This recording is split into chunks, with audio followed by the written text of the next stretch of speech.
네, 바이든 미국 대통령이 오늘 대선 후보를 사퇴하겠다고 발표하면서 재선 도전을 공식 포기했습니다. 네, 자세한 내용은 보도국 연결해서 들어보겠습니다. 강재윤 기자.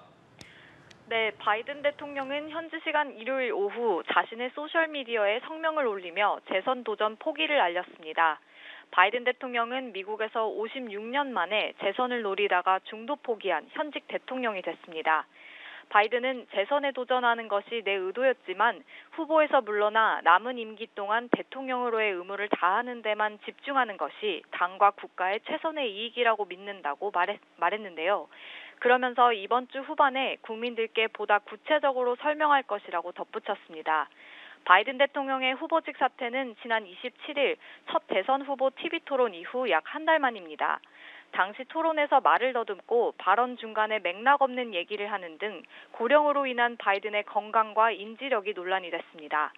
이로 인해 민주당 안팎에서 우려의 목소리가 터져나왔고 오바마 전 대통령 등 바이든의 우군으로 알려진 인물들도 바이든의 후보 사퇴에 무게를 실으면서 결국 결단을 한 것으로 해석됩니다. 외신들에 따르면 바이든 대통령은 발표 하루 전부터 중도 하차를 준비한 것으로 전해집니다. 뉴욕타임스는 코로나19로 격리 중이던 바이든 대통령이 자신의 가장 가까운 참모 2명을 불러 비밀리에 후보 사퇴 입장문을 작성했다고 보도했습니다. 자, 이런 상황 속 민주당의 이제 다음 대권 주자로 카멀라 해리스 부통령이 유력하게 거론되고 있죠. 그렇습니다. 대선을 약 100일 남긴 현재로서는 해리스 부통령이 후보직을 이어받을 가능성이 가장 큰 상태입니다. 바이든 대통령 역시 후보 사퇴를 알린 이후 별도의 글을 통해 2020년 대선 후보로 자신이 내린 첫 결정은 카멀라 해리스를 부통령으로 지명한 것이라고 썼습니다. 그것이 자신이 내린 최고의 결정이라고 했는데요.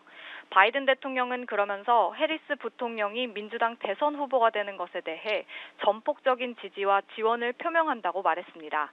올해 59세인 해리스 부통령은 바이든 대통령의 지지를 영광스럽게 생각한다면서 민주당 대선 후보가 돼 트럼프를 이길 것이라고 다짐했는데요. 한편 제이미 해리슨 민주당 전국위원회 의장은 바이든의 사퇴 발표 직후 성명을 내 새로운 후보를 뽑기 위한 절차를 진행할 것이라고 밝혔습니다. 민주당은 원래 바이든 대통령을 공식 선출하는 온라인 투표를 다음 달 초 열 계획이었습니다. 하지만 바이든 사태라는 중대 변수가 발생하면서 대선 후보를 다음 달 19일부터 열리는 민주당 전당대회에서 확정할 가능성도 있습니다. 네, 트럼프 전 대통령도 입장을 내놨는데요. 이 내용도 전해주시죠. 네, 지난주 공화당 전당대회에서 대선 후보로 공식 선출된 트럼프 전 대통령은 바이든의 대타 후보 1순위인 해리스 부통령을 맹공격했습니다. 트럼프는 바이든보다 해리스가 이기기 쉽다며 기선 제압에 나섰는데요.